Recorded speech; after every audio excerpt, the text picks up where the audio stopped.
ಚಿಕ್ಕಪೇಟೆ ಎಲ್ಲ ಅಭಿವೃದ್ಧಿ ಆಗ್ತದೆ. ನಾನು ಈ ಸಾರಿ ಎಲ್ಲ MLA-ಗಳಿಗೆ ದುಡ್ಡು ಕೊಟ್ಟಿದ್ದೀನಿ. ಅದಕ್ಕೋಸ್ಕರ ಬಜೆಟ್ನಲ್ಲಿ 8,000 ಕೋಟಿ ರೂಪಾಯಿಗಳನ್ನ ಇಟ್ಟಿದ್ದೀನಿ. ಬಜೆಟ್ನಲ್ಲಿ 8,000 ಕೋಟಿ ಗೊತ್ತಾಯ್ತಾ?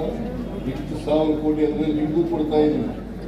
ಬರೀ ರೂರಲ್ MLA-ಗಳಲ್ಲ, ನಗರದ MLA-ಗಳಿಗೂ ಕೂಡ ಕೊಡ್ತೀನಿ, ವಿರೋಧ ಪಕ್ಷದವ್ರಿಗೂ ಕೂಡ ಕೊಡ್ತೀನಿ. ಯಾಕಂದ್ರೆ ಬೆಂಗಳೂರು ನಗರ ಸಮಗ್ರವಾಗಿ ಅಭಿವೃದ್ಧಿ ಆಗ್ಬೇಕಲ್ಲ. ಬರೀ ನಮ್ಮ MLA-ಗಳಿರೋ ಕಡೆ ಮಾತ್ರ ಅಭಿವೃದ್ಧಿ ಆಗ್ಬಿಟ್ಟು ಬಿಜೆಪಿ MLA-ಗಳಿರೋ ಕಡೆ ಅಭಿವೃದ್ಧಿ ಆಗದೆ ಹೋದ್ರೆ ಸಮಗ್ರ ಅಭಿವೃದ್ಧಿ ಆಗ್ತದ? ಅದಕ್ಕೋಸ್ಕರ ಬಿಜೆಪಿ MLA-ಗಳಿಗೂ ಹಣ ಕೊಡ್ತೀವಿ, ಭೂಮಿಗಳನ್ನು ಮುಚ್ತೀವಿ, ವೈಟ್ ಟಾಪಿಂಗ್ ರಸ್ತೆನೂ ಕೂಡ ಮಾಡ್ತೀವಿ. ನಾನು ಅದಕ್ಕೆ ಹೇಳಿದೆ,